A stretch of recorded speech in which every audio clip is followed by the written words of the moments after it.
around and disregard it. Sweep you off the ground, show you what heart is. Standing strong and proud, nothing can knock it. Let's get it started, it's the hardest. Talk around, don't disregard it. Sweep you off the ground, show you what heart is. Standing strong and proud, nothing can knock it. Let's get it started. Yeah, get your boots ready. We're about to go on a trip where we wrestle, nobody settling or calling it quits. You're here for the grit, betcha this stuff is amazing. You're stumbling, welcome to the bump in the apron. Step into it, the hardest part of the ring. Here to bring fun, yeah, and this art he is king. It's the best thing, making sure you don't tap out. Don't go soft with the hardest podcast out. And it's not just another one, it's clear. Off the rest, in this content, none contest. Take the nonsense off the steps. You know it's nothing but pure gems when it's coming off the chest. Get it? Now it's time to sit and relax. Get your mind blown away, ain't no skipping this track. Have you paying more attention, no listening gap. Get everything I ever wanted, no giving it back. Yeah.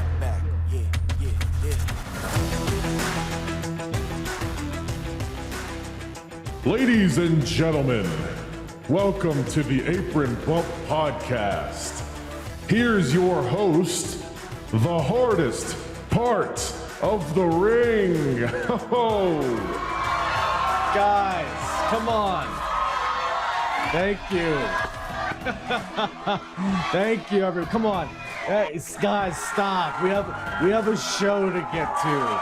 We have a show to get to. Everybody, thank you all for coming.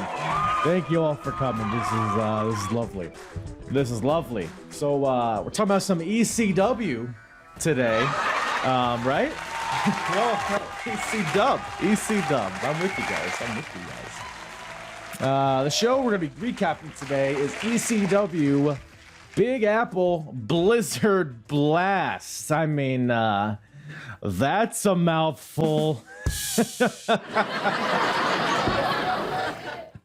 It is. Yeah, Big Apple Blizzard Blast. What's next?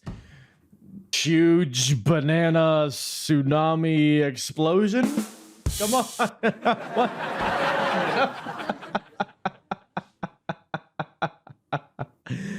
All right. I got a new toy. I got a fucking soundboard. I'm not gonna let the soundboard ruin the podcast. I'm not. I promise I'm not. I promise I'm not. We're not gonna turn this into the Ellen DeGeneres show, unless you guys want it to be that way. I mean, I feel like she kind of set a standard that's pretty good. Like, I can start dancing on couches. Don't put it past me. But anyways, we got some ECW for you guys today. 1996, of course. Big Apple Blizzard Blast.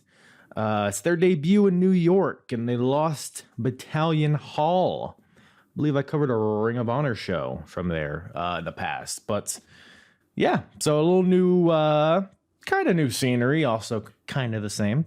But branching out ECW in more ways than one, because this is actually the show, is kind of an obscure fact. But the show Current Affair, whatever it's called. It's like a news show. It was like back in the day. I guess it was like a entertainment focused news show of sorts, maybe like a 60 minutes. I don't know. But they did a piece on ECW during this time because wrestling, in this era, it was Hulk Hogan, Macho Man, all that stuff, right? But ECW was putting forward a very different product. And Current Affair, they did a news piece kind of highlighting the violence and the extreme nature of ECW. And I don't think it went over swimmingly with Paul Heyman and the ECW fan base, which we kind of touch on here. But I lay that out here because I think that had an influence on the show, like a pretty significant one. And we get into that when we delve more into the podcast. But what else we got? We got a new ECW champion who won the title at a TV taping. So he shows up here because I was like, oh, this guy's the champion now, I guess. Doesn't defend the title on this show, but he has a very prominent presence. And it's not Hack Myers, though. So I know. But Hack Myers is here though. He doesn't have a match. But look, I know, guys. I know. He's there. He is there. It's kind of Hack Myers' career in a nutshell. He's there. What else we got? We got Rey Mysterio versus Juventud Guerrera. We got the debut of the Headhunters, which sounds not that great, and it kind of wasn't, but it was fun. There was some weird... I was surprised by it. I'll put it that way, just to kind of lay it out, just to kind of tease you a little bit. And by the way, when I pulled up this card, the match I was most excited about was Chris Jericho versus Rob Van Dam, which I believe would be Chris Jericho's debut or his second match, whatever it is. But it was not on this show. It was scheduled to be on this show, but it was not on this show. It was actually cut from the show. Yeah. Lots to get into. Classic ECW stuff. You know it. You love it. Well, you know it. But speaking of great, well, I guess we weren't speaking about great, but you know who was great? You know who isn't shit like this show was? Is Tim King. Yes. Give it up. For now, at least. But yes, Tim from the Wrestling Index and Floor Slapper Sports returns to the show, and we have a good old time recapping some old school ECW. You can find Tim on Twitter at the Res Index. All of his socials I'll put in the description below. But yeah, the Wrestling Index, Tim likes to talk. He brings in guests. He'll do some solo shows talking about the major bullet points in today's wrestling. Also does a lot of sports related stuff: football, badminton, pickleball, basketball, curling, all of the sports that people sport around. So no, but Tim does a really good job. A really entertaining dude, as you'll see on this episode and as you have seen on previous episodes that he has been on. Check out World War III, kind of a recent episode I did. We had a good time doing that as well. But yeah, follow Tim. He's a good boy. It's a great podcast. Huge cock too. And follow me at Apron Bump across the board. Social medias: Twitter, Instagram, Facebook, TikTok. Been doing a lot of TikToking recently, so especially go follow me there. And YouTube, of course. If you're on YouTube, give the video a like, subscribe, leave a comment. How many STDs do you think Sandman has? Leave them up and leave them in the comments. Would love to hear from you. Hey, by the way, stay tuned for the end of this podcast, because if you remember, or maybe you don't remember, maybe you never knew, 1995, I covered the whole year of 1995 for WWF, WCW, and ECW, and I actually did a live YouTube show where I basically figured out who had the best year for 1995 amongst those three major companies. There's lots of criteria involved: points, averages, tier lists, all of it. It was very, very intensive. And hey, guess what?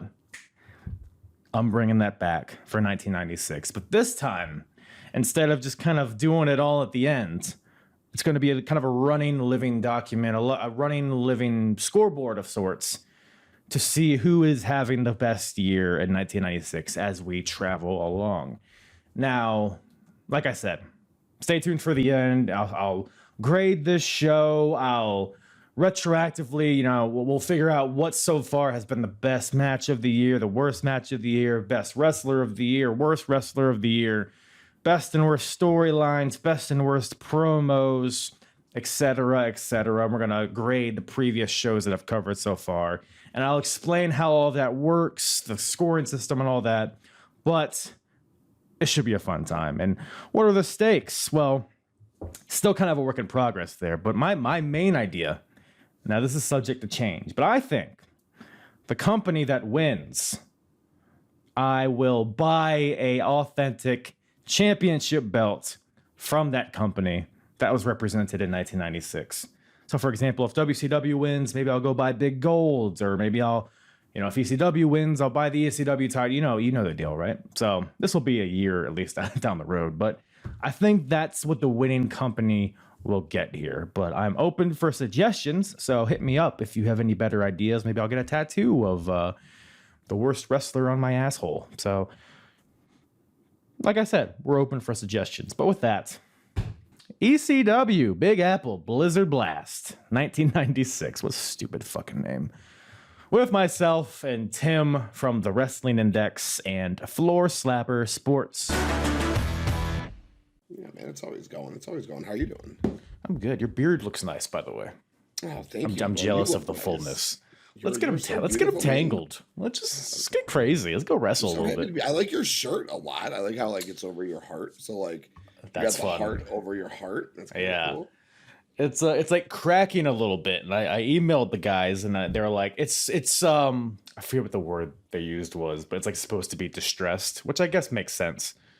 But I don't know. I like feel it though, you know. I mean, it's like a hard. Are you the kind of guy who wears an undershirt under your t-shirt, or you just let it rip? No, I used to back in the day. Now I don't. Because you got a lot of chest hair, I'd imagine, right? No, a suspiciously low amount of chest hair. I have like a little patch right here. Really? Pretty hairless otherwise. Just my balls and head. Okay, all right, for sure. Yeah, I'm a hairy beast, so I got to wear an undershirt. Otherwise, I feel like the sweat just kind of rips. You know what I'm saying? Do you have a hairy ass? Oh yeah, it's the worst, dude. Man, do you have to like shave it? Sometimes I'm not gonna lie. I went on many vacation where I've shaved my ass before, dude. Sometimes I once waxed it just to wax it, just to see like the experience, dude. And yeah, I've done some. I wouldn't say like weird shit, but yeah, man, I got a hairy ass. Sometimes you guys, toilet paper. We go through rolls of toilet paper. You know what I mean? Bro, you gotta get a bidet, man. You gotta get on that bidet train. It's life changing. I don't know. I'm not a moneymaker, man, like you, dude. I don't know. I'm not making the big bucks like the Apron podcast. All this revenue I'm bringing in. You're right. No, dude, $20 on Amazon. It just hooks up right to the wad. It's easy. You just hook it up, and your asshole is clean forever. I think it's a pretty perfect conversation for the show that we just watched, right? Big Apple Blizzard Blast. I'll tell you what was a blast. Not this show, because this show is tragic. I mean, well, I won't say that. No, it kind of sucked. What were your thoughts on it? I was trying to get into it. So first of all, I like a good indie show, and I like some hardcore shit. And I'm not going to say I hated it by any means. It was a fine show. It was a fine hardcore independent wrestling show. I got some really cool stuff out of it. Like I got to see Taz like right before Taz had like the first match. So I felt like that was Taz about to be thrust into something, and he looked serious in all of his suplexes and submissions. He looked like it. Like I won't say he looked. Hook looks like that Taz, and I'm just sitting there like, damn, but not like looks like him as far as like his physical specimen was, because Taz was fucking shredded, bro. I was like, I don't WWE. I don't remember him looking like that. And I didn't watch much ECW until like later Taz, and I still didn't watch that much. I was reading magazines and seeing like, what I could see. But damn, looking at that, man, he was shredded. Bill Alfonso was super fucking annoying. Getting to see Rey Mysterio and Hoovy. That was in like a different Rey Mysterio, like an aggressive. When Rey Mysterio flicked him off, I was like, what the who are you? Dude, Rey Mysterio in ECW was awesome because he was like, of course, the luchador, but he knew where he was. He knew he was in ECW, so he would always like Americanize himself a little bit with like a little bit more vulgar gestures like that, and kind of like the style. Like he fit into the ECW style really well. Yeah, I thought that was really cool. And then we got to see Bam Bam Bigelow at the beginning with Taz. His debut. Love me some Bam Bam Bigelow for sure. One of the best big men of all time. One of the most athletic big men of all time. So that was cool. Then it got me thinking, like, are we going to get this Taz Bam Bam match? And I think that's a thing I'm going to probably have to eventually watch it if we do. Yep. Yeah, I figured they were leading there. So I'm excited to go see that. I'd imagine Bammers put him over. And then you got, what else did I enjoy in the card? The Sandman. It was the show of the Sandman, and I didn't know. He was everywhere. He was all over. I think he was out there 3 or 4 times. It was 100%. It might have been 4. First time he came out during that tag team match, he just shredded everybody up with the kendo stick. Came back out during that promo with Missy Hyatt and did his thing there. I think that was the same promo with Woman Nancy Benoit. and then a lot of promos on the show. A lot of promos. A lot of promos. The show structure was weird. That was one thing that threw me off. The show structure was really fucking weird. So I was going to ask you to maybe explain if that's a thing that they do, or if it was just for this particular show. I know that Paulie had said when the show started that they were running late, so I didn't know like if they had to change things around or whatnot. I thought the tag match in the middle of the show had odd placement with your world champion and Stevie Richards. I agree. And they were taking on, the returning franchise, Shane Douglas, who they were, promoting hard there, and Tommy Dreamer. I thought that was really odd placement for that match. All in all, it was, it wasn't that bad. But Sandman impressed me. Sandman really impressed me because, again, as I'm an ECW person, I always heard this thing like Sandman was a trendsetter. And Sandman was like, he was doing things before Stone Cold. And I'm just like, he was Sandman, dude. He was whatever. Right. I didn't know, like, at this stage in ECW, like, he was the dude. Former world champion. I think he might become world champion again. I think I was going over the, I like when we do this stuff, when I get to come on here, I always like to go ahead and look at the title history and for sure. around the time and stuff. It's cool, like, to go back and reminisce and whatnot. But, like, he was, like, the dude, it seemed like, and he was cool. And I'm watching him, like, everyone compares Moxley to Stone Cold, but I feel like a lot of Moxley, and Moxley's a better wrestler, but a lot of like Moxley-isms, like I think if Moxley could be smoking a cigarette in the middle of the ring, walking through the crowd right now, like he'd be doing that. Right. And just like this total badassness that Moxley tries to like, I know you're not a big Mox guy. I am. He's fine. He's fine. But I see a lot of like resemblances there more, I think even more so than Stone Cold. So I thought that was cool. And Sandman, dude, fucking legit, man. Legit. He's an athlete. Sandman. I mean, we'll get to it, but he's like jumping all over the place, hopping over the rope. I mean, he was, and Sandman, he would always be Sandman. Like, he never was like, you would always get what you expected with Sandman. And he definitely showed out in this show. But yeah, this show, it's a unique one because for one, it's their debut in New York. So typically they're always in Philly, but they're branching out a little bit here. And they alluded to it in the beginning of the show. So Paul Heyman's out, he's in the ring, and he calls out a camera crew that's there. So Current Affair, which I don't know if you're familiar with that show. From my understanding, it's like a news show, like a 60 Minutes type show, I guess. Yeah. I guess they did some sort of piece on ECW, but the camera crew was there, and Paul, the crowd didn't seem to like him for whatever reason. I don't know. But I'm wondering, because this show overall was much less violent than they typically are. I don't think, with the exception of the main event, and there wasn't that much, I don't think anybody bled during the entire show, other than Sandman, I think, at the end. And like the weapons were pretty limited throughout the entire show, and like just in general, like there were way more segments, much more talking than there would typically be on one of these shows. So I don't know if I guess you're coming into this cold, so you don't really have a reference point, but did it seem like a less violent version of ECW than you were expecting? I wasn't sure what to expect because I hadn't seen one of these. I got way too much talking for sure. That kind of like bored me throughout the show. Like I was into it after Taz beat that dude's ass. I was like, all right, let's go. And then Bam Bam was out, and then we got some Mick Foley and Raven's using Mikey Whipwreck as his bitch and shit. And like Foley, I don't even know like how I didn't go into this like in the intro. Like Foley's a fucking tag champion, this Cactus Jack, and I'm like, whoa. There's a lot going on. I thought it was just way too much talking, and I'm not sure why. And then like as far as like weapons go, I didn't know what they used at the time, so I wasn't sure. The main event really wasn't that violent for what I was expecting. Really tame for the people involved, or 3 out of 4 people involved in the match. Yeah, New Jack's in the main event. I mean, typically you'll see at least one person get stabbed, but probably none. I don't think, unless I missed them. But we'll get into all that. But yeah, really that unique match was show. Really cool though. That was a match like that I would like to like take part in with my buddies. Like all the weapons in the match like seemed like fun match. Like you had people were just throwing trash to the ring. It was a whole hands and cookie sheets and like things that like wouldn't hurt too bad, but like would hurt. Yeah, I mean, it wouldn't hurt as bad as a shark. But speaking of which, this opening match here. Well, actually, first of all, let me pose a scenario for you. Who would win in a triple threat match? Shark Boy, the Shark from WCW, or the Shark Attack Kid? Who would win in a battle between those three?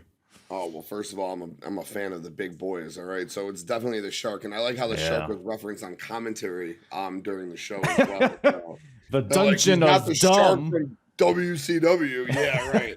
So I'm taking the Shark. He would fucking eat those two boys up. This guy didn't even look like a shark. I mean, I guess he's not a shark. He's a guy that got attacked by a shark, which I didn't really consider. I was expecting Shark Boy to be in the ring. Was that a story? He's a boy who got attacked by a shark? I did zero research on it, but I assume so. So in my head, that's going to be the narrative. I didn't mean to second guess your knowledge on Shark Boy. I just thought it was good, you know. Oh, Shark Boy? No. The Shark Attack Kid.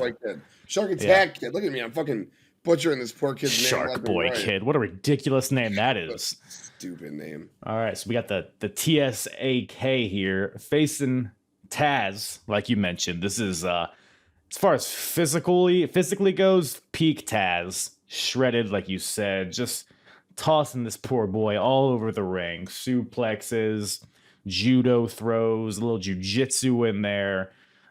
Pretty quick match, ultimately just a showcase for Taz, and Taz is still pretty early in his like monster single run.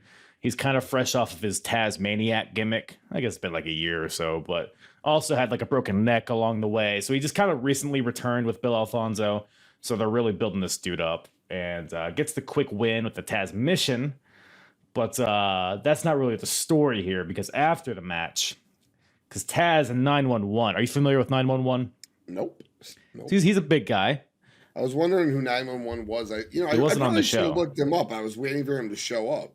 Yeah, no, I mean, he wasn't on the show. I'm trying to think of somebody to compare him to. I guess like a big Cass-ish guy, but more grungy, more like a dad, like a big giant dad is how I would describe 911. But he's like the big, like everybody loves 911. Whenever he comes out, people pop. He's a sensation. I don't understand it. He choke slams people. That's pretty much all he does. But Taz and 911 have been having beef. So Taz calls him out, knowing that 911 is not there. Ultimately, Todd Gordon comes out, the commissioner of ECW, and it says, "Hey, Taz, 911 isn't here." They don't really give a reason. Just, he's not here. And then Bill Alfonso starts poking at Todd Gordon, because Bill Alfonso and Todd Gordon have been having beef. It's been like a power struggle, because Bill Alfonso represents the Philadelphia Commission, the Athletic Commission or something. And so it's like, no, I have the authority. No, I have the authority. They had a match a couple weeks ago. It was stupid. But they're still going at each other. Bill Alfonso. Is that why he was wearing a referee shirt? I was curious about that. Yes. Eventually he moves on to like the black hat and the black shirt or whatever. But now he's still just like a stupid referee.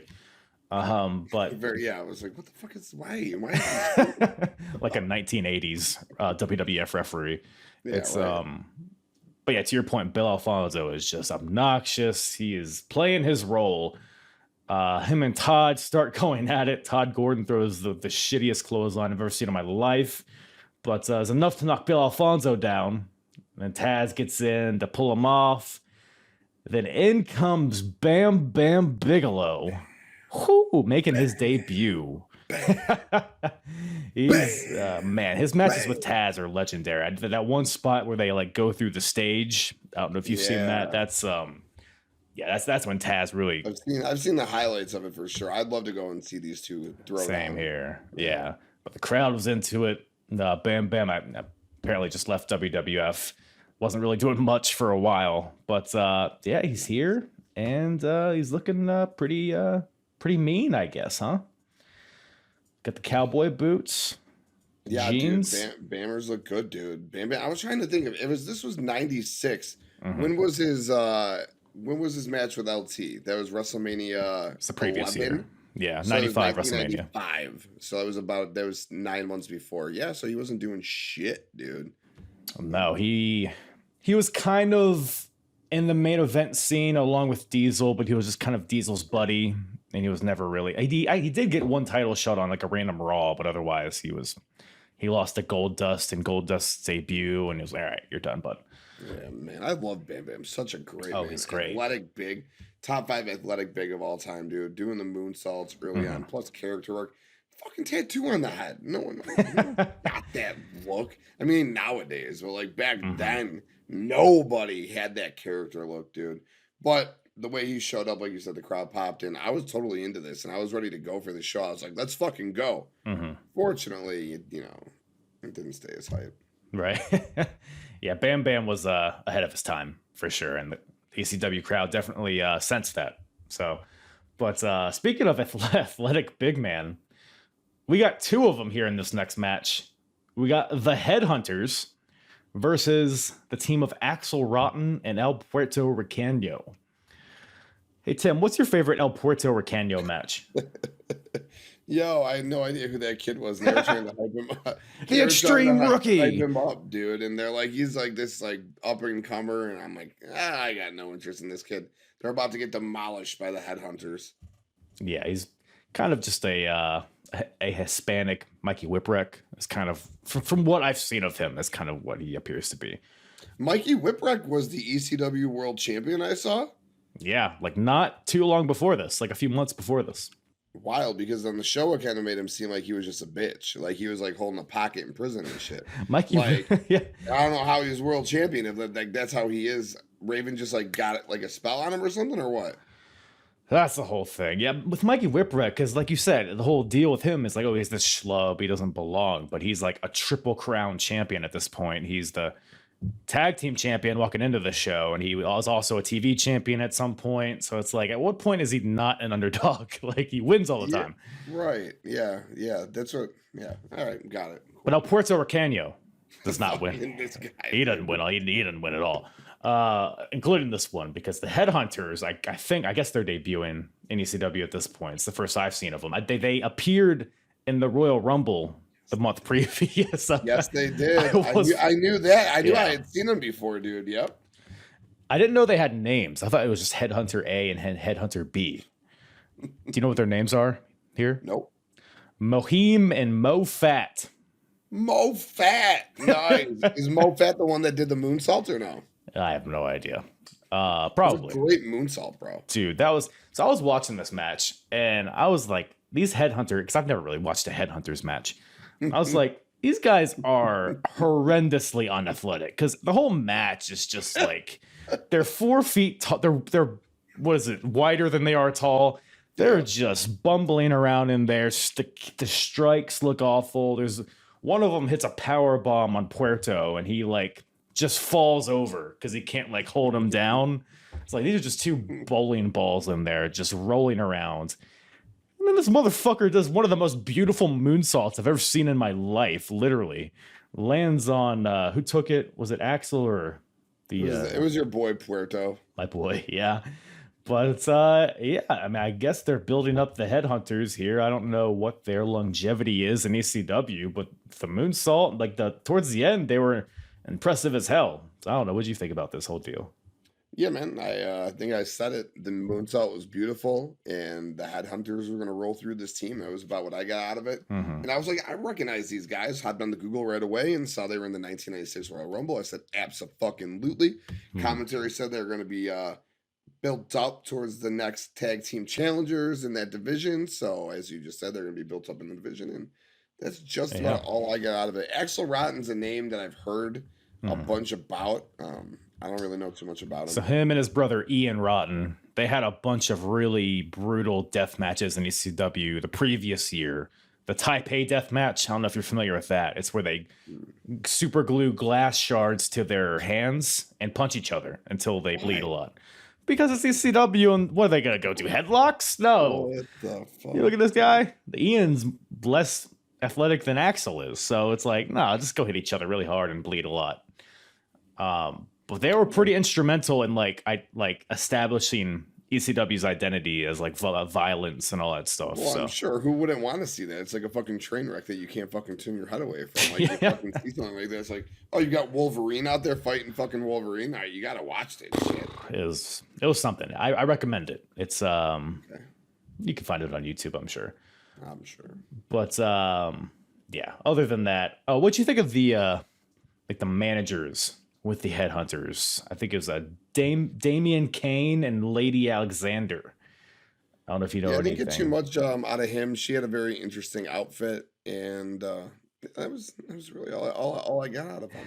Joey Styles had a funny line because the lady, she was wearing this weird like Viking garb. I don't know what it was, but Joey was like, "It looks like she ran over a few squirrels on the way here," and it was perfectly what she looked like. And then, I mean, she pulled it off good. I was confused by the Headhunters had 2 managers as this debuting team. there's a lot going on.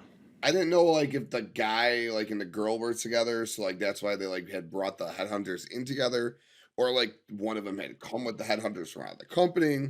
I had gotten the idea from Joey Styles that the dude with the long hair, forget his name that you just mentioned, was Damian like, Kane. Damian Kane, and he was in ECW trying to put teams together, and he found a new team. That's about all I got out of it.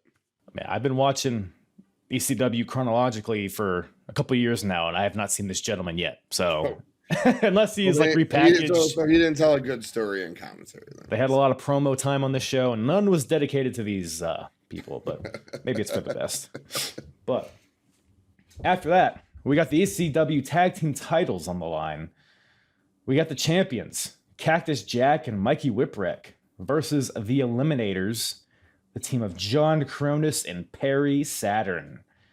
So Raven is out there with Jack and Whipwreck, I guess, because Raven and Cactus Jack are friends. Raven just recently, like a few weeks before this, won the ECW World title from the Sandman, which I didn't even realize. I had to go back and watch the fucking TV show. But they're out here. Cactus Jack, by the way, has one foot out the door, heading to WWF. I think they might, at this point, already be playing vignettes for Mankind, or maybe it's in the dirt sheets or something, because there was a Mankind sucks chant in the beginning, which was funny. I don't know if you caught that or not, but yeah, there's I did not. Some smart, at least that's what I heard, unless I was just hearing things. But you probably heard right. You're a smart fan. It's debatable. But yeah, the general theme here, I guess, is Mikey Whipwreck. He's like, doesn't want to be teaming with Cactus Jack. Mikey wants to just wrestle, whereas Jack wants him to brawl and hit him with weapons and stuff, and they can't get on the same page. Meanwhile, the Eliminators are just doing some pretty innovative tag team moves throughout the whole thing. Really big, impressive dudes. I don't know, what'd you make out of this match? Yeah, man. First of all, I got really excited when I saw Foley coming out. I was like, what the fuck is he doing here, man? So that was cool. Thought it was weird, the whole Raven, Mikey Whipwreck dynamic. I thought the Eliminators were cool. They were a fun tag team. Saturn with hair was interesting. You know, we might address that later. I don't know how much longer I'll have hair. But that was cool. I thought they were a cool tag team. I liked how they got the win here. Dope finisher. And then Kimona. God, man. See, I knew I was going to fuck it up. Kimona. Come on, give me her name. Tell me her name. Whatever the fuck her name is. Kimona. Fuck, I wrote it somewhere. Wanaya. No, honestly, I'm going to say it wrong, dude. Shania Twain. Kimona, I want to lay ya. Something. There you go, dude. Yeah. She was fucking just smoking, dude. Raven's girl, holy shit. That was what I got out of it. Like, I was just like, damn. And the match was solid.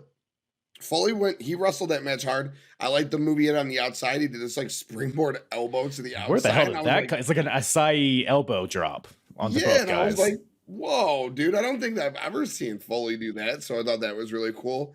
And I thought the right team won here. And the whole Raven Mikey Whipwreck dynamic was weird to me. And then Foley beat the shit out of his partner after the match too. So whatever. Whipwreck's taking it all sorts of fucking ways. Yeah, because Cactus Jack, obviously, he's a heel at this point, and I guess he wants to maintain that heat and maybe pass it on to Raven, is what I kind of gathered from this. And I guess, I don't know where Mikey goes from here, if he just starts feuding with Raven after this. I don't know, but yeah, the total elimination by the Eliminators for the win here. So new tag team champions.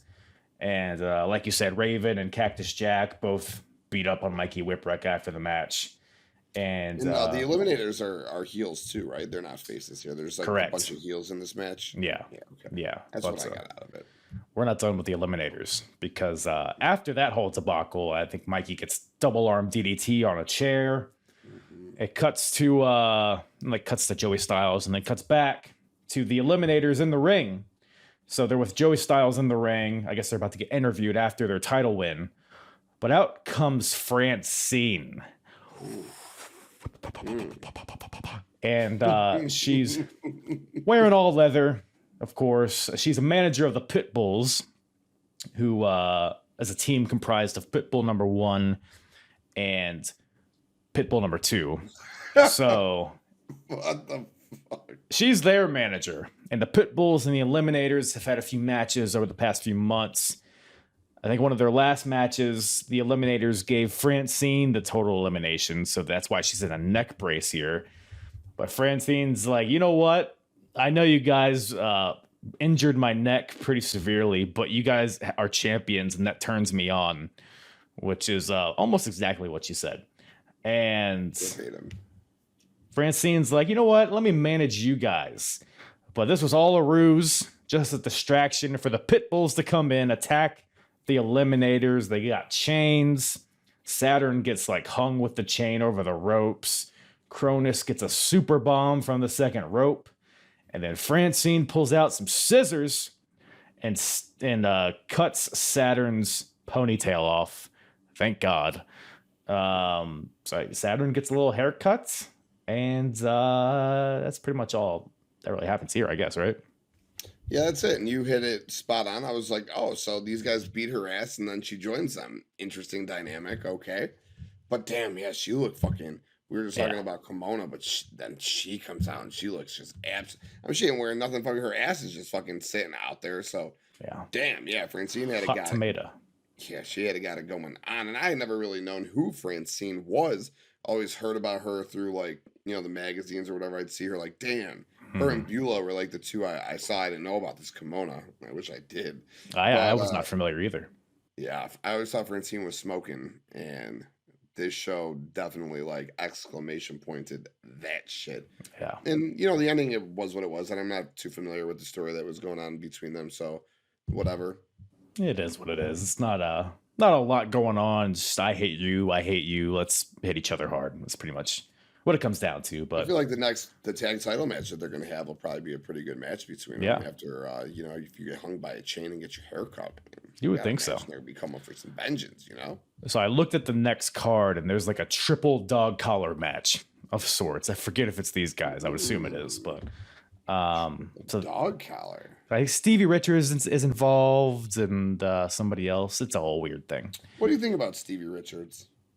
Well, I like Stevie Richards. I think he's a very underrated guy in the grand scheme of things. Like, I think whatever character he's given, he like commits to it 100%. And it's like this next match here. So Shane Douglas and Tommy Dreamer are a team, and they're going against Raven and Stevie Richards. And I mean, Stevie plays his part, I guess, but I feel like this match, because this match is like 20 minutes long, and I feel like it could have been half that. Real long. Yeah.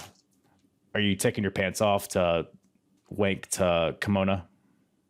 Oh man, that's what I was saying, dude. I wish I knew who Kimono was when I was a little bit younger, dude.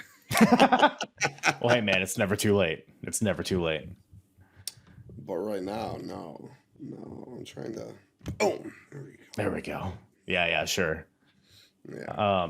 You can even see. I wasn't saying I'm even wearing pants right now. Honestly, that's a good point. That's a good point. It's a secret. I'm here with you.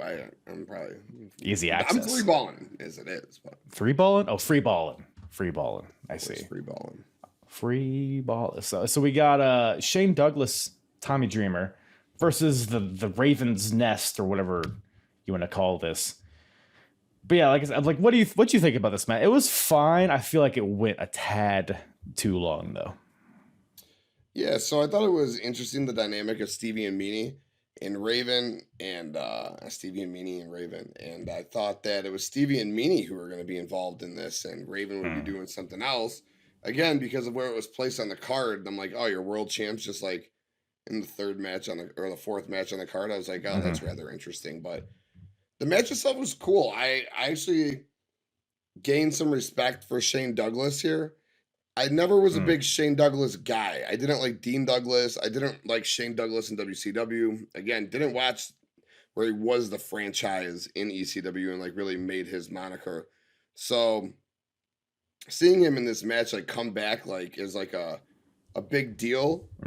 He won me over a little bit. And when Stevie Richards put the Razor Ramon cut off on, and you knew he had, so this was Shane Douglas' first match back from WWF. He had got punked out, backstage politics. Like he maybe got the worst treatment in that Click era ever. Like he was supposed to win the Intercontinental title. I think he might have actually won it, but he lost it in the same night at that In Your House. Yep. Like from Shawn to Dean Douglas to Razor, and he just got punked out.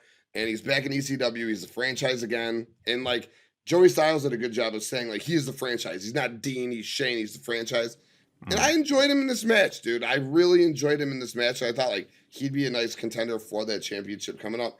I like the Tommy Dreamer Raven stuff in the match. I like the little Beulah sex seduction with Tommy Dreamer in sucking the corner. his finger. Yeah, like that. My wife was sitting with me and she's like, what the fuck are chopping we up watching? a little bit. Yeah. And I was like, yeah, I mean, well, like, shit. They got to compete with Raven and Kimona I Want to Leia. So, because, you know, they do the whole deal where Raven's like sits in the corner and Kimona will be on his lap. And so Tommy and Beulah pretty much replicated that. But yeah, I mean, that's like probably the strongest feud at this point in ECW is Tommy Dreamer and Raven. Because it's been ongoing. Beulah was involved for a lot of it. Then because Beulah was with Raven, but then Tommy got Beulah pregnant, and now they're a thing. So Raven got a new girl to get back at Beulah, and Raven also won the ECW title to kind of get back at Tommy. So it's an ongoing thing here. So, and that's pretty much. And why isn't this in the main event? That is a fantastic question. This, even I was watching this, like the match, like on paper, it looks like it should be in the main event. But even as I'm watching it, it felt like more epic than any other match on this card. So I was like, it was a really weird choice to. And then you see Raven again down the road, though. Like you see, like so I don't understand. And I think you see Stevie again. So I didn't understand why this wasn't the main event. But I'm not going to sit here and complain about that. Like I thought, like the fundamentals of the whole thing, like going in, I enjoyed it. It was a bit long. I can't feel you on that. They might have been able to cut it a little bit shorter.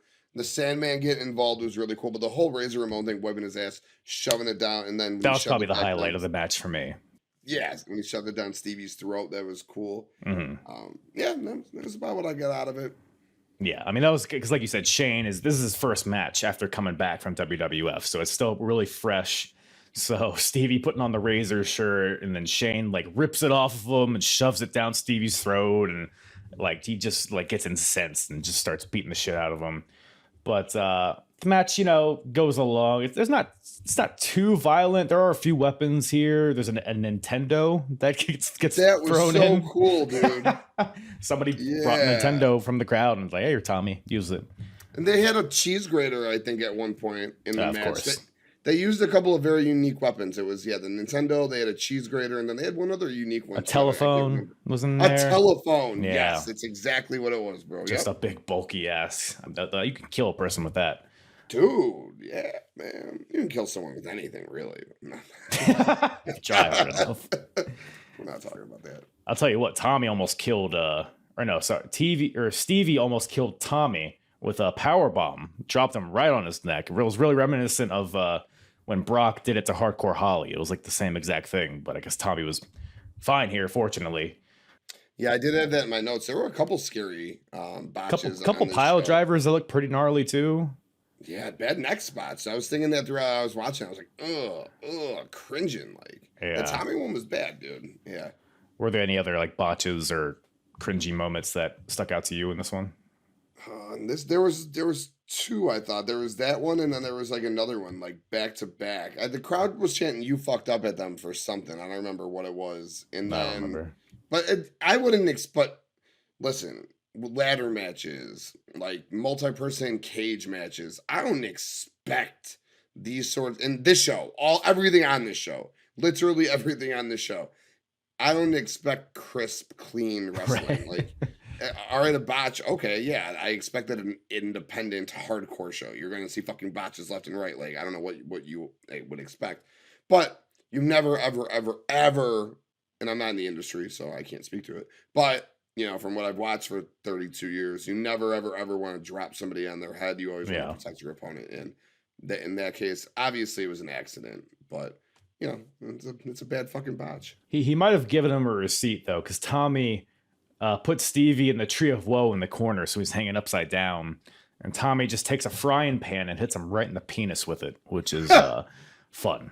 I mean, that's just a staple move in a wrestling match, a frying pan to the cock. So, oh, yo, bro, in the end of the match, yes, I meant to comment on that. The way the match ended, I've never seen a frying pan taped to the boot with an insecurity, and that's how the match ended. So that was unique, stupid, but I loved it. Yeah, because the carnage is just happening everywhere. Beulah, at some, like you said, tapes a frying pan to Dreamer's foot, and then Tommy Dreamer hits Richards with the insecurity for the win. So.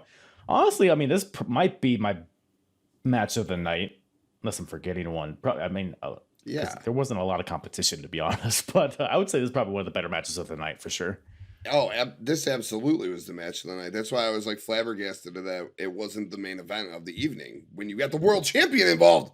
Paulie, what are you doing? Maybe they just wanted, because the main event was more of like an ECW style match, so maybe that's what they wanted to go home on, but. I still agree with you for sure. But another good match on the show, though, to be fair, is for the WWA World Welterweight title. Rey Mysterio Jr., the champion, defending against Juventud Guerrera. So this is the first time I've seen Juventud in ECW. Rey's been there for a little bit. But, man, if you want to play a drinking game with this, take a drink every time somebody does a Hurricane Rana.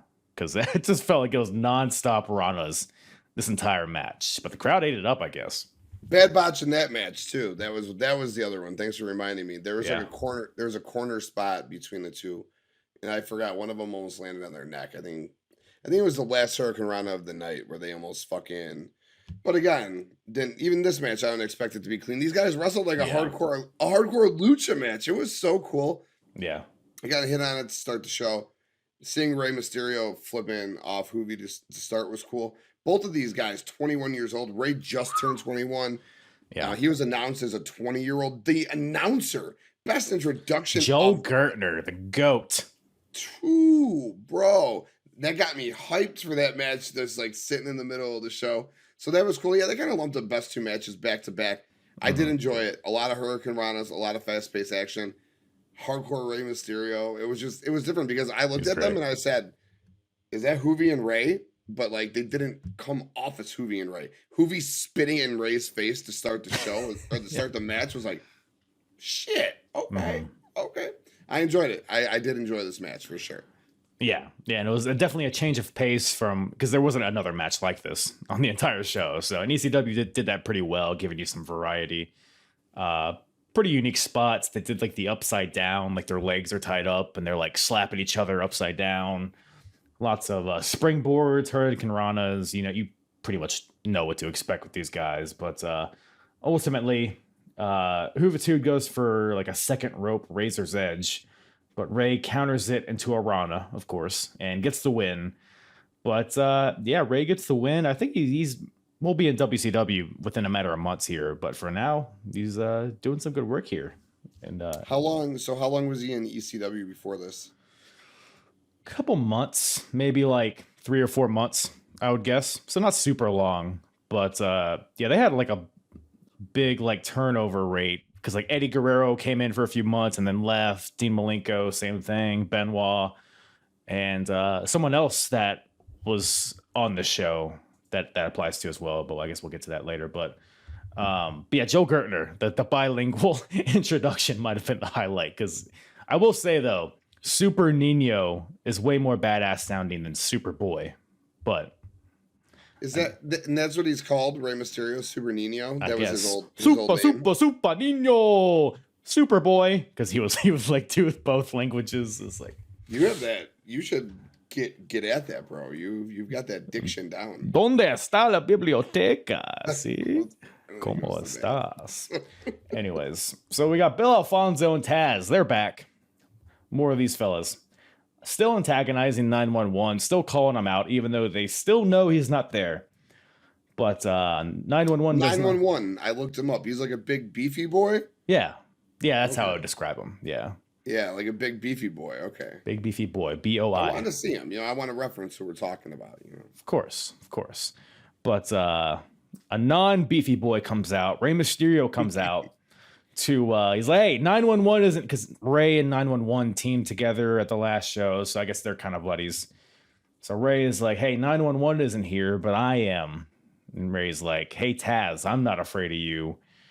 Which, looking at 1996 Rey Mysterio and Taz, sounds like a fucking awesome match, and I hope that is a thing that happens. I was thinking about that because they got their such different dynamics, and Taz looks like such a badass in the way Rey just wrestled Hoovy. Give it to me. But Bill Alfonso, of course, he's like poking Rey in the chest. He's like, how dare you? Then Rey gives Bill Alfonso a spinning heel kick. And then goes to give Taz like a springboard Hurricane Rana, but they kind of botch it at first. So they just redo it and then hit it. And it's like a little back and forth here. It's kind of weird because like then Taz catches him on another springboard with a belly to belly. Then Rey hits another Rana. Then Taz hits a half and half. So it's like a mini match here. But then like half the locker room comes, or like it's like two guys come out to help Rey because Taz hits him with a half and half suplex. And they're like playing it off like Rey just broke his fucking neck or something. Rey's dead. I guess, yeah. Dead.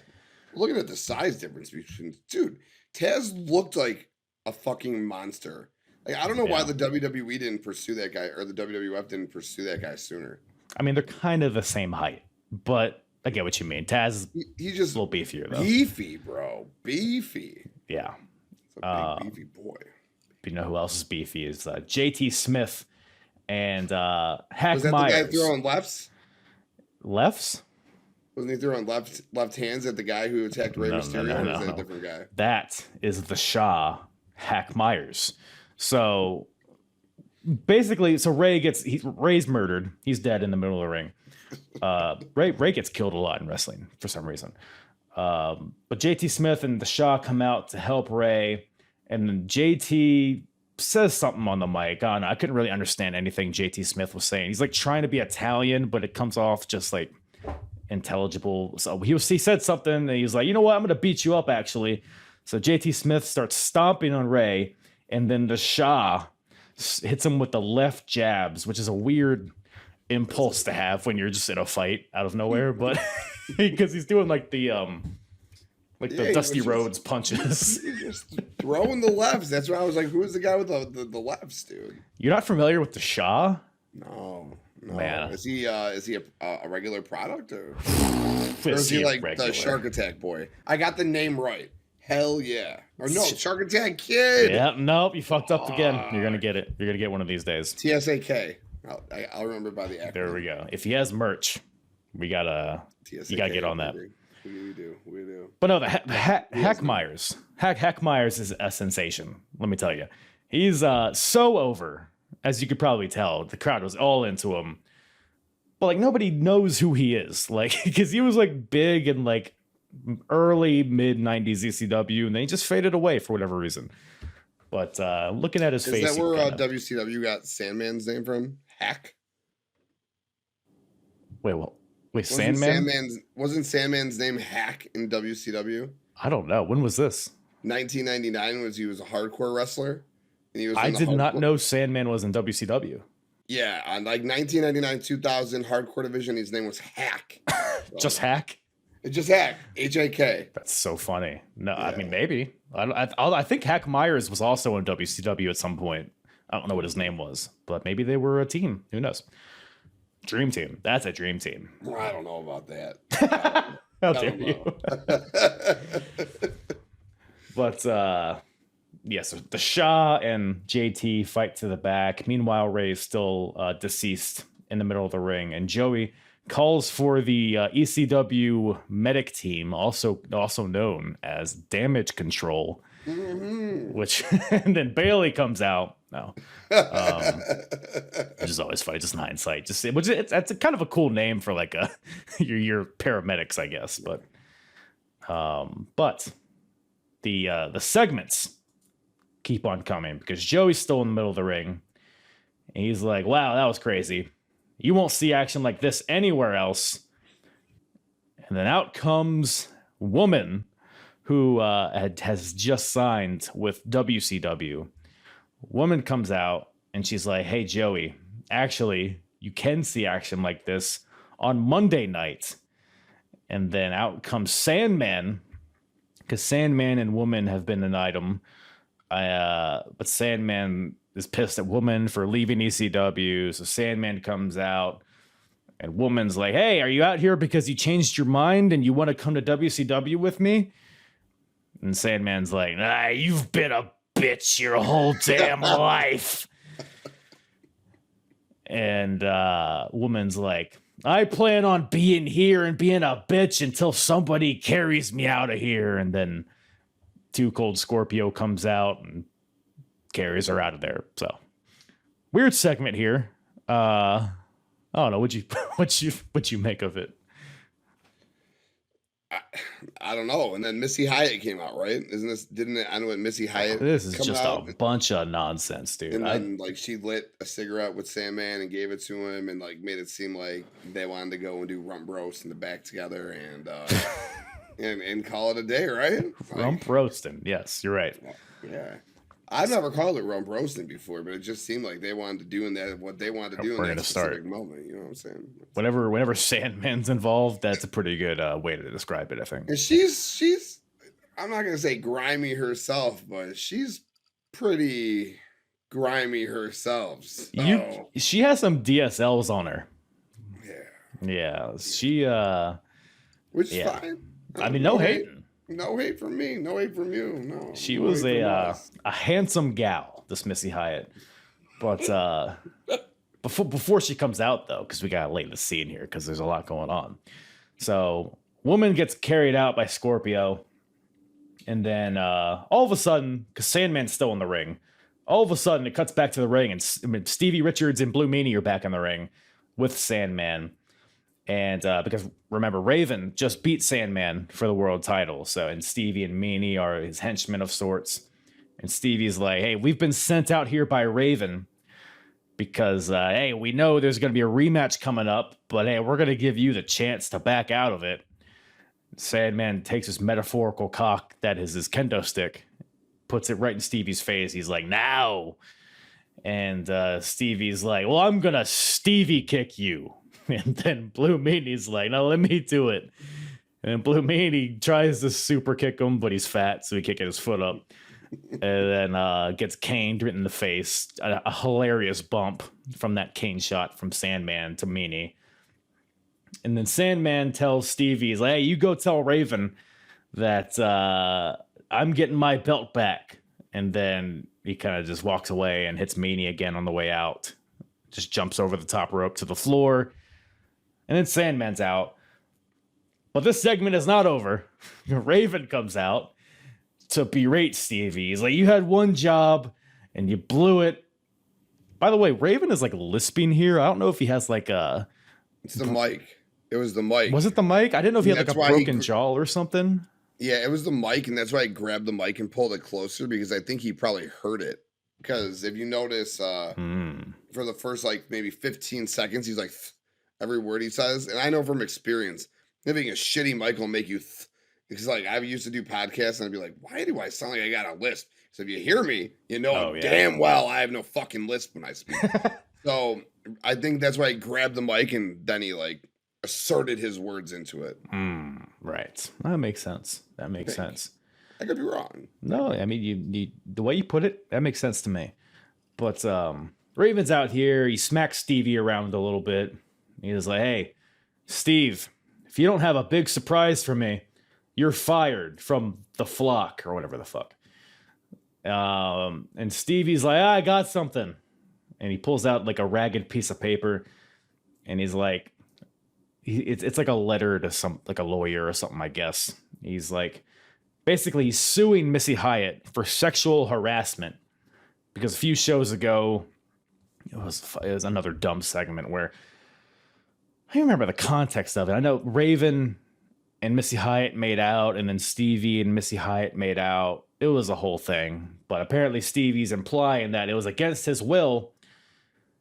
Well, then Missy Hyatt comes out and is like, hey, Steve, that was probably the best day you ever had. I don't know what you're talking about.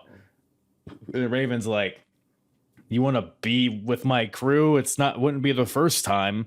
Oh, remember when we had intercourse and then Miss Hyatt's like, hey, Raven, you have a low sperm count. And Raven's like, I'm going to beat your ass. And then Sandman comes out and canes everybody. So that was the Missy Hyatt part. Okay. Yeah. All right. My bad. There's a long road there.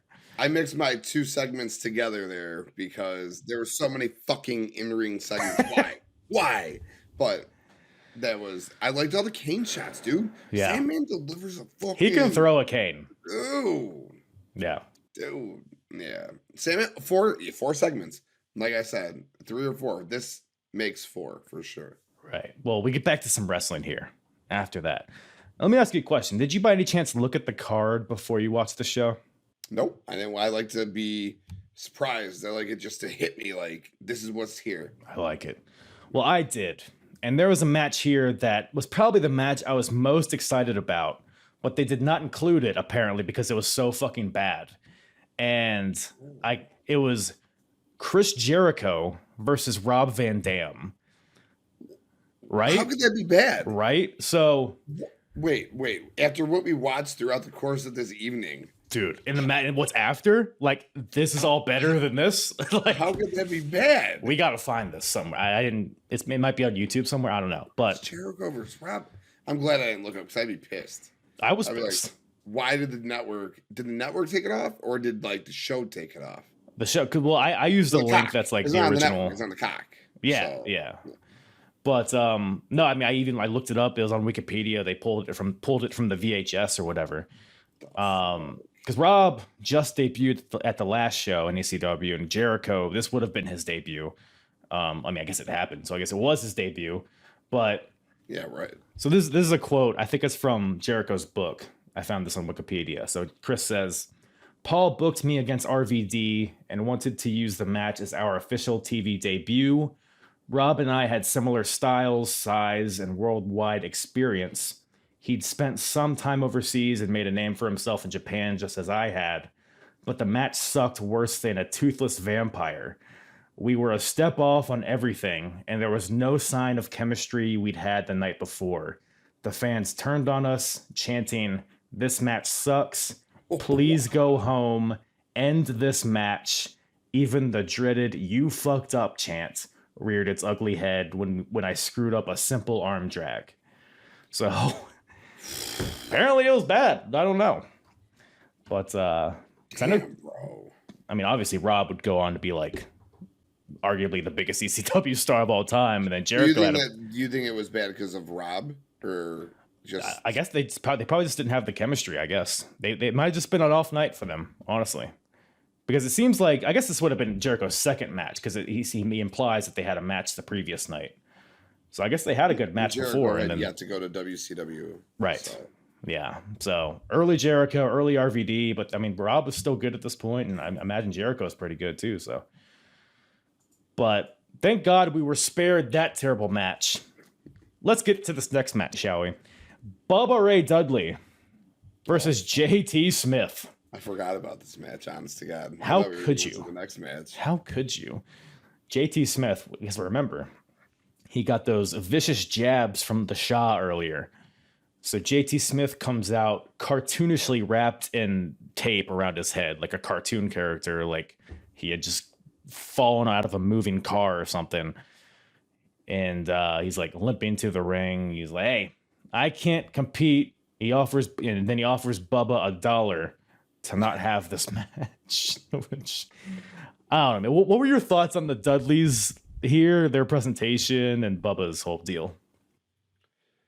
So when I used to think about the Dudleys, when I heard about the Dudleys, I knew they had this guy, Big Dick Dudley, and fucking Bubba Dudley. And then I heard about Devon down the road and Little Spike, but I knew nothing of the presentation. This shit was... You're not a big Dances with Dudley guy? I'm not. I knew nothing about him really, and this was bad, dude. Everything about this was bad. And I'm sitting there like... And then my wife goes, "Is he supposed to be like... off or what's and I'm like, yeah, I think that's supposed to be the gimmick. It's stupid." And then he's like, starts doing the name thing, and then whatever. The Bubba Bomb was cool, so that was dope. I I don't know. The dance was cool at the end of it. I'm a big fan of the guy altogether. So if this is his first gimmick getting in the business, you know, that obviously it fucking propelled him to be fucking Bubba Ray Bully fucking Dudley, one of the best top 3 tag teams of all time with this gimmick. So I'm not saying Aces and eights. This though was bad. Like everything about this was bad. I don't know. How'd you feel, bro? But at this point, Bubba Ray Dudley might be the most beloved guy in ECW because he's so like silly. He's entertaining. I love. He's like Eugene, just like people loved Eugene, dude. Or no? I don't know. I never really characters seem very reminiscent. Bubba wasn't like mentally challenged. I don't think. Maybe he was. I don't know. I am not watching. He seemed like that was the character, but I could be wrong. Right. I mean, he had more wits about him than Eugene, I would say. But no, I could be wrong. But obviously with the stutter, I love the stutter powerbomb that he does where it's like, but like he picks him up halfway and then Big Dick hits him. He's like, hey, do it. And then Bubba hits him. So it was pretty much a squash match, to be fair. So it's fine. Bubba does his little dance at the end, which, by the way, do you remember him doing that like in 2002? Like that would be his gimmick that he danced? Yes. I didn't know, though, that came from there. So, yes, I did not either. Can I ask you, though, where's Devon? Like, when did that come about? Devon is not here yet. I'm not exactly sure when he appears, but he has not showed up yet. Big Dick's got some big fucking arms. He's got some cannons on him. You think Big Dick's got a big dick or no? I bet you he has a hilariously small dick. I agree. That's what I agree. Yeah. It definitely stinks. If your name is Big Dick, you probably don't have a big dick. I don't know. Yeah. No offense to any big dicks listening out there, but fuck you. I hope you have a big dick if your name is Big Dick. Hey, send them in to timking@gmail.com. I'll rate them for you. Well, speaking of big dicks, God, Mr. Hughes has got to have a big old dick. I can see it. Big old hog, dude. Yeah. Wide, long hog. Oh, man. Just clean, too. All the same color. Shaven. Yeah. Sabu's, though. Sabu probably has an average size one, but it's like just shredded up from the barbed wire and stuff. So. I can see him dropping like a 5.5-inch dick out there, just fucking pounding it. Nothing wrong with that. No, do your thing. It's perfectly fine. Absolutely. Good average size. Yeah, above average for sure. Yeah. Yeah, for sure. A lot of dick talk on the show. A lot of dick talking when we get together. Well, it's ECW, so I blame that. It fits. But Sabu versus Mr. Hughes, apparently better than Jericho versus Rob Van Dam. This was there was a "you can't work" chant during this match at Mr. Hughes. This match just felt 5,000 years long for no reason. I don't know. I mean, Sabu got his spots in. He had like the triple jump into the crowd at the beginning, which is pretty cool. There was a table spot. Ultimately, Sabu wins with a springboard, leg drop, chair to the face. I don't know what you want to call it, but Sabu gets the win here. But most of this match just felt like Mr. Hughes just locking in chin locks and doing random power, like big man moves. But I don't know. What'd you think of it? Yeah, so I actually thought this was one of Mr. Hughes' better performances. I don't know if it's just because the match had gone. What'd you think? What'd you think about his performance?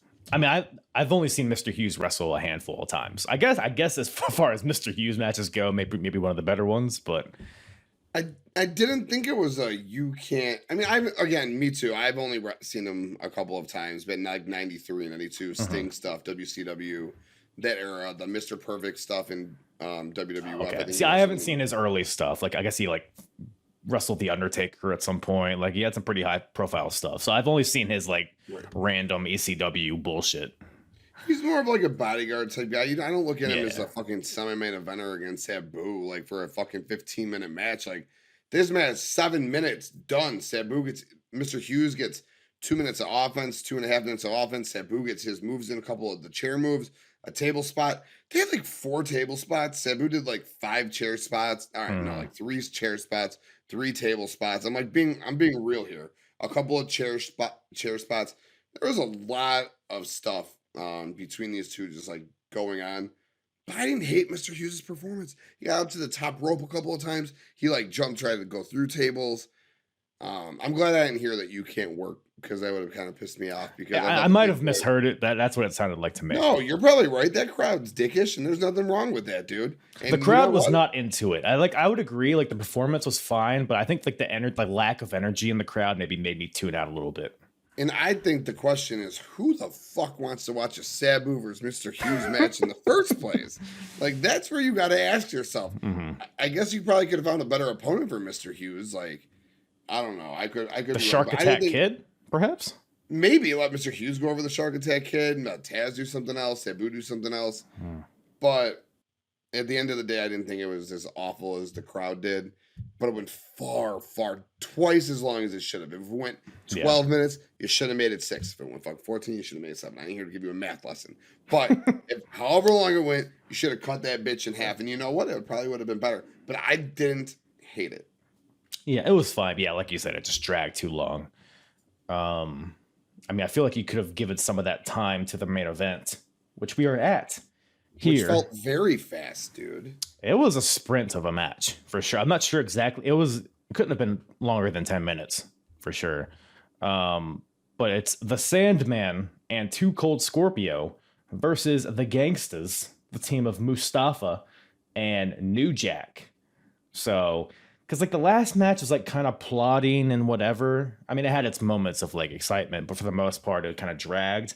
So the Gangstas just come out with like this fire. Like New Jack has this trash can full of weapons, tosses it in the ring, slamming shit everywhere before his opponents even come out. So it's like, okay, now maybe this is why it wanted to be the main event. Maybe it like had that ECW vibe to it that they wanted to represent the show, I guess. But fun match, kind of a random. There's not like a lot of storyline here as far as I understand, but a lot of weapons, toilet seats, chairs, cooking sheets. Any other ones that I missed there? Sticks, kendo sticks. The main kendo stick at the end of it, basically, like church, like Palm Psalm, like the little church pieces that you get on Palm Sunday. Yeah, that's what the kendo stick looked like, and they kept like using the same stick after the same stick. But yeah, it was just the weapons made me feel like I wanted to be involved in that match, because it's nothing too crazy where I'm gonna get all sorts of fucked up and like my head's gonna get fucked up. But cookie sheets, like you said, toilet seats, pots, pans. I mean, yeah, I guess those would hurt, but not as crazy as some shit. So I enjoyed it. But it was fast. It was way too fast. It was way too fast comparatively to giving Mr. Hughes and Sabu 15 minutes. Right. Yeah, because like I said, the Gangstas just sprinted out to the ring. Sandman usually has like this long ass entrance, but they kind of were pretty quick about it too. So yeah, maybe they were pressed for time. Maybe they rushed a bunch of stuff. I don't know, but I mean, it's this classic ECW here. The ring is just littered with fucking trash. People are throwing their drinks and their beers into the ring. Like all the weapons I mentioned earlier, they're fighting on the outside. But yeah, like I said, like you said, there's not a lot of, I mean, there's like a lot of blunt objects, chairs to the back. There's toilet seats around the neck and snap marrying with the toilet seats, but it's not super violent. I think Sandman has like a small gash in his forehead here, but really tame for ECW. And I wonder if that's tied to the Current Affair crew being there, the TV show. Or maybe it has to do with New York. Maybe they have different laws or regulations there. I don't know. But it's a fine match. It was fun. Ultimately, Scorpio sprays Mustafa in the face with just a bottle of hairspray that happened to be in the ring and rolls him up for the win. So Scorp and Sandman get the win. They just keep on fighting afterwards. But then eventually the Gangstas get run off. Sandman's knocked out in the middle of the ring. So Scorpio takes a cigarette, puts it in his mouth, lights it, and that wakes up Sandman. Then he pours beer in Sandman's mouth, and that's pretty much how the show ends. So it ends in very much the spirit of ECW, I guess. Yeah, the main event was cool, dude. I do, like I just said, I wish it was longer. Like the weapons that were involved. Scorpio was dope, dude. I loved his move. I think he still does it to this day. He's all over the indies still.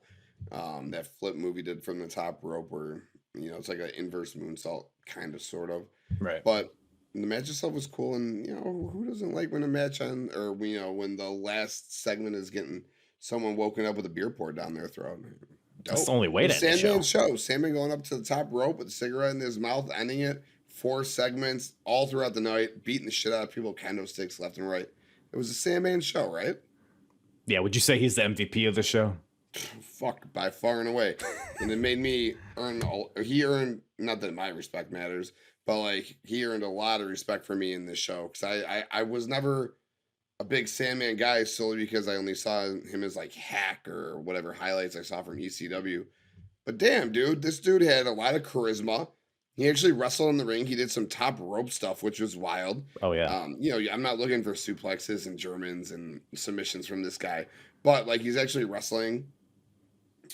Great character work, and his persona, the way the crowd's into him, his music, the way the show ended with him just, dude, I felt him. I was like, I want to get fucking rocking with the Sandman, and I hope he's the one who fucking takes his belt from Raven. And I'm like, it's a big reason I love Mox, because like he's that kind of a guy. And it's crazy that I could see a lot of even Stone Cold mannerisms and stuff that he got from the Sandman. And Austin had just wrestled Sandman in a triple threat match not long ago. So, like, I was always like, Austin didn't take shit from the Sandman. What an uneducated fucking idiot I am. If you fucking watch the like, I didn't know this, dude. Watch that man. I'm not saying Austin is because Austin who he was because of the Sandman. That'd be fucking. I mean, nobody was drinking beer in the middle of the ring before, unless maybe there was. No. But as far as I understand, Sandman was the first one. Sandman didn't give a fuck who he went after, heels, faces. He attacked the referee for no fucking reason, dude. He seemed like, and again, it's just one show that I was watching. He just seemed like he didn't give a fuck. Heel, face, authority, doesn't matter. Swagger, charisma, the way the crowd was into him. It was just a great presentation from him. Austin was Austin because fucking Stone Cold is just the man. But I can see where he got some of his stuff from the Sandman. And Moxley, I think more so Sandman than Austin after watching this show. Yeah.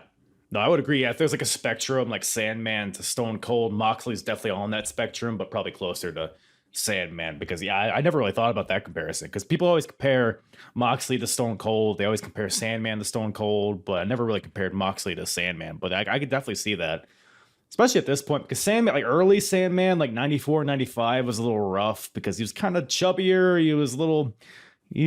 He's probably drunk here. Let's be honest. Like this match is probably hammered, but like before he was like he wouldn't do anything. Like he was just slogging along, just going through the motions. But at this point, he's like hitting on all cylinders. Like I think he's definitely in the right place at the right time.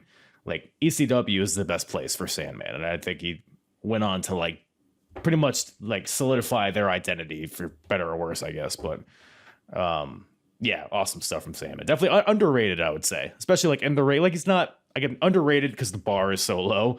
But I would still say he's better than most people probably think that he is. Yeah, and John Moxley is a far better wrestler. Moxley can do it all over the ring. He can wrestle, strong style, grapple, chain wrestle. Way more range. Fly. Yeah. He can do whatever. But again, as far as mannerisms, crowd stuff, Mox would walk out with a cigarette if he fucking could. And, when he was still drinking, he would absolutely have been out there with a beer in his hand. That's what I mean by that. So, you people, I'm a John Moxley mark, so don't sit here and if you don't agree with me, fucking rip my head off. Right? And if you do, fuck off. I don't care. You kind of look like you could be like his brother or something.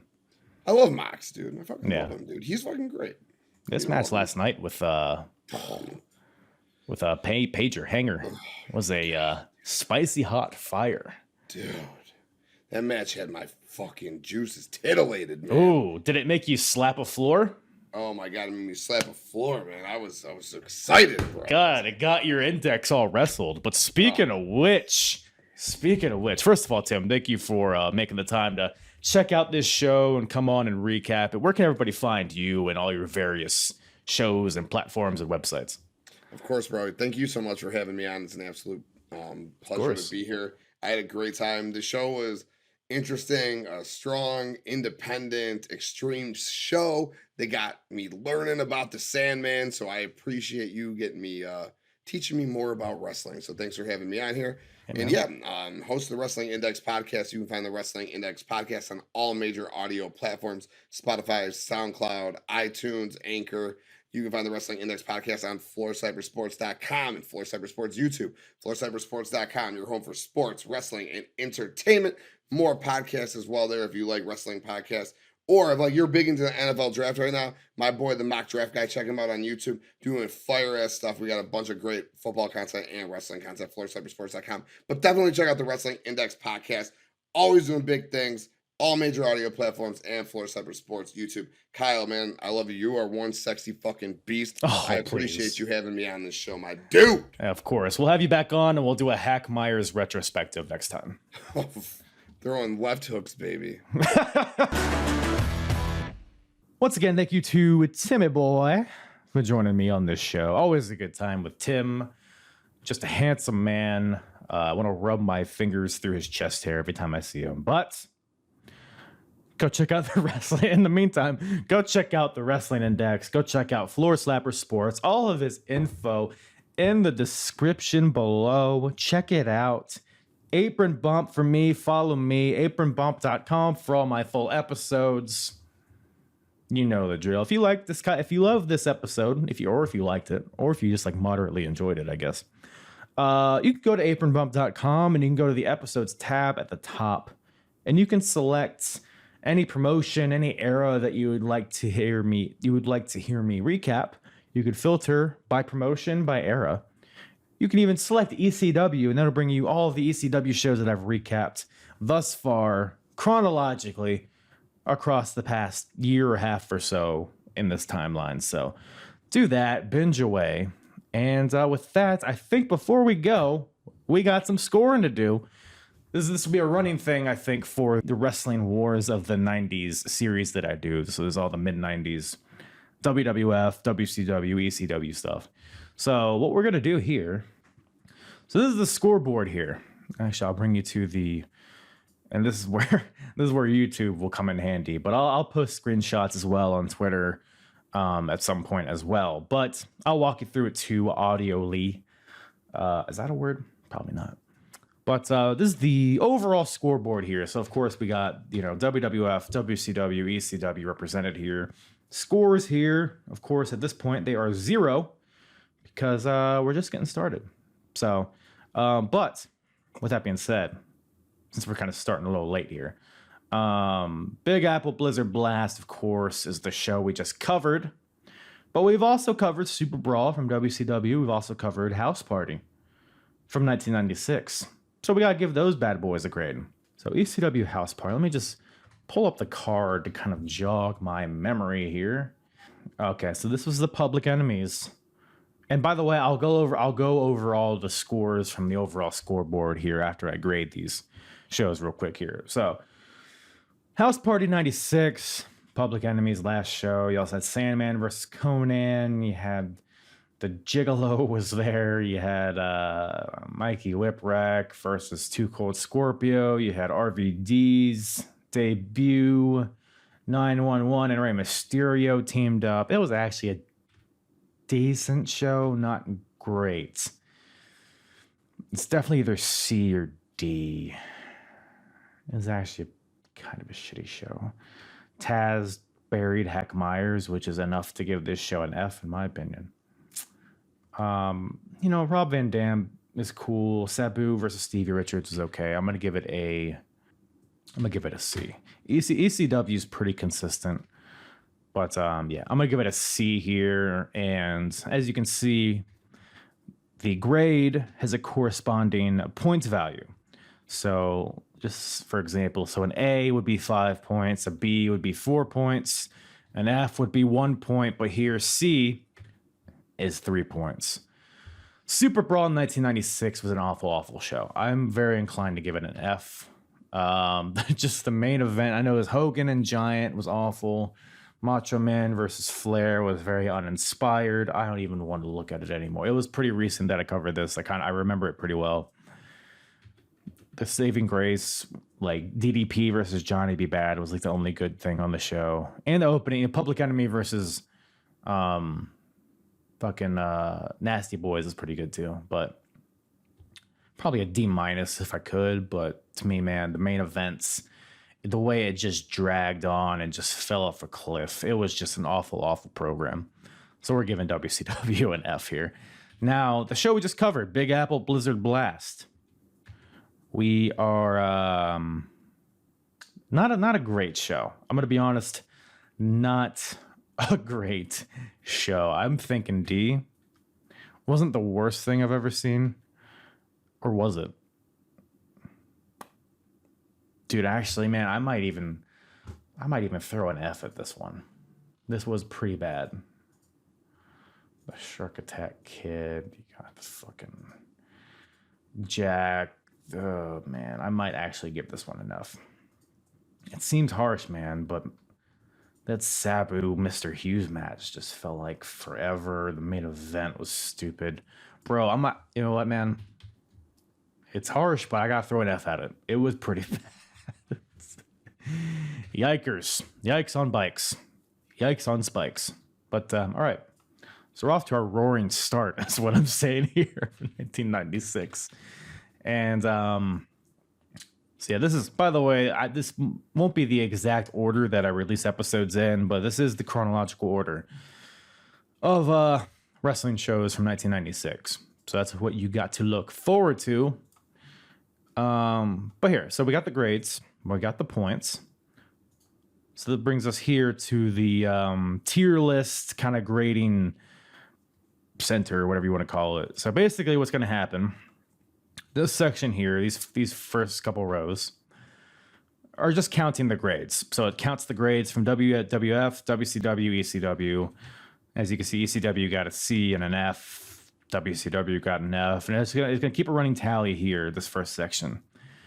The second section here, the points section, is going to take the points into account. So it's basically going to do the same thing, but it's just going to sum up the points. And down here is what really matters, is the average, because not every company has the same amount of shows during the year. So we couldn't just take a sum, you know, whoever had the highest score. We couldn't do that. So what we're going to do here is going to be the highest average. So whoever has the highest average grade, basically, throughout the year will win this criteria of it. And it's one criteria out of many. So as we go back to the scoreboard here, so let's look at this first section. Tier list, which is what we just did. So the best overall average grade, which is what we just talked about, will get 4 points. So let's say ECW wins this. We would give it to ECW, and then they would get 4 points here as dictated by the scoreboard gimmick over here. But let's say they had, maybe ECW had the best overall average grade, but maybe the best show overall of the year was by WWF. Well, they would get 2 points. But let's say ECW, maybe they had the best average, but they also had the worst show overall, so they would get -1 point. And this, sums it up like that. This is basically how we're going to go approach it here. But as of right now, I guess we can.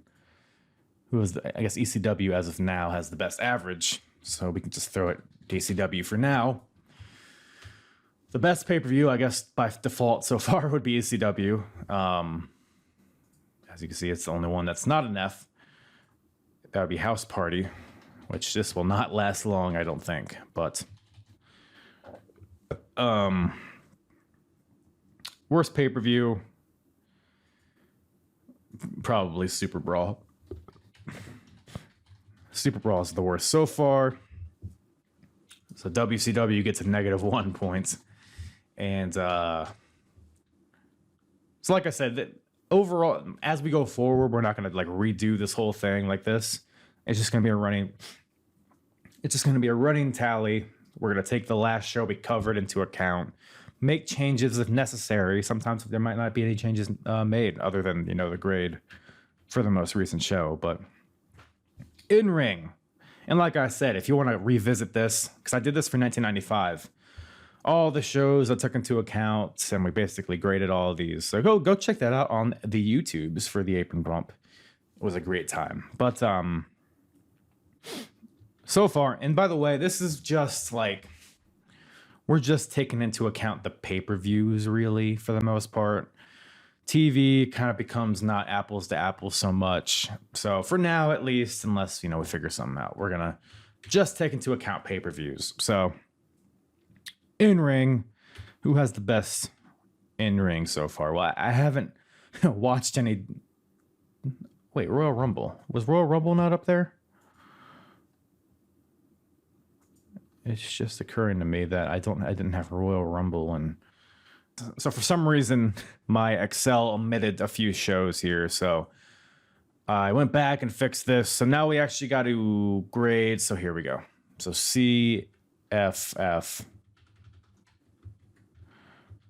So we have to go back and grade Royal Rumble 1996. I don't know how I forgot Royal Rumble. But not a great show. The Rumble was fine, though. Brett and Taker kind of took a shit on the thing, and Razor and Goldust had a fine match. I might throw a C at this one. I'm going to throw a C at Royal Rumble 1996. So the tier list, you can see, has updated accordingly, bringing it back to the scoreboard. So now we actually got to go back and see what the best pay-per-view was. Was it Royal Rumble or House Party? I would probably give it to Royal Rumble so far. So WWF gets this one. They get 2 points. In-ring, the best in-ring so far. Probably not a lot of great stuff so far. I might have to give it to ECW. Just by a hair. Just by a hair over WWF. Best match. Pay-per-view wise, remember, we're just thinking pay-per-views here so far. Public Enemy versus Nasty Boy is kind of fucked, to be honest. I might, because everything else, there is some other okay stuff, but that's really the only one that kind of tickles my pickle a lot. I'm gonna give it to Public Enemy, and which was WCW. All right, so WCW getting some points here. Worst match: Hogan versus Giant, probably from Super Brawl. WCW. All right, I'm not missing any ones. Just the fact that it was the main event for the world title, and or it wasn't for the world title, but it was the main event. Just awful, and the post-match stuff was shit. Yeah, that one gets it so far. The best roster, star power. So we're taking into account, like, I look at their roster, which one is the best? Is basically what it comes down to. And we also, even if they're not good, like if Hogan's there, he's not a good wrestler, but he has a lot of star power, so that's a plus. And as of right now, even though ECW just got Jericho, there's going to be a lot of turmoil here coming up. We got Foley leaving for WWF. We got Dean just came back to ECW, or Shane Douglas did. WCW, they got Eddie. They're about to get up there when, in the summertime. But for now, I'm just gonna go I'm gonna go WCW because they probably have the most well-rounded, because they got Macho Mans and your Hogans up top, but you also got like the cruiserweights are starting to develop. Harlem Heat, some tag teams there. I'm gonna throw it to WCW for now. And like I said, this will all change every show, depending if I feel it needs to, basically. Wrestler of the Year so far, I'm gonna give it to we don't have a lot of data to work with so far, but fucking Shawn Michaels, maybe. Can't think of anybody else really. I won't put too much thought into it for now. Worst wrestler of the year, Hogan. Like, matter of factly, it's Hogan. So right now, the score is WWF 4, WCW 3, ECW 8. So ECW is currently having the best year of 1996. But we got to take into account out of the ring stuff. But gimmicks, characters, promos, storylines, all that stuff gets taken into account here. I enjoy Diesel's arc right now because he's kind of heelish, he's kind of a dick going into his thing with Undertaker. So immediately he comes to mind. ECW doesn't have, you could throw Cactus Jack in there, but he's kind of in a middle period right now. Raven, Tommy Dreamer, I guess. Is Diesel better than Raven and Tommy Dreamer? That's the question here. As of right now, I think Diesel's got it, but that may change over time. Worst character storyline. What do you guys think?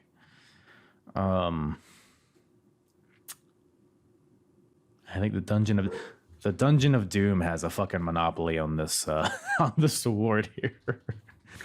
So I think it's only is anything worse than the Dungeon of Doom? It's hard for me to say yes. So Diesel, best overall, gimmicks, characters, promos, storylines. I think overall it might be ECW. I think they got some good stuff going on overall because WWF has some good stuff too. They got Shawn's kind of redemption arc going. Brett's the champion. Taker and Diesel. That's about it, though, huh? I think that's about it. I think ECW's got more all throughout. And excitement going into 1997. So this will stay blank until I reach the end. But essentially what this is basically who has the most momentum at the end of the year. Which means, and not taking hindsight into account. So basically, if I'm existing at the end of 1996, I don't know anything that happens in the future, which company am I most excited to watch going forward? And that'll be who wins this one. But like I said, we're not going to really fill that out until we get to the end. But yeah, that's where we're at now, folks. I think that'll do it. ECW still in the lead, 12. WWF has 6. WCW has 2. So if this were to stand throughout the entire year, I would be buying me an ECW championship belt. But we got a long way to go. So keep tuned in to see how this progresses. But it'll be it's like a fun little narrative that we can follow as we cover these shows. Adds a little competition element to it, which I like. So with that, I think that about wraps it up. Thank you guys so much for listening. I love you all.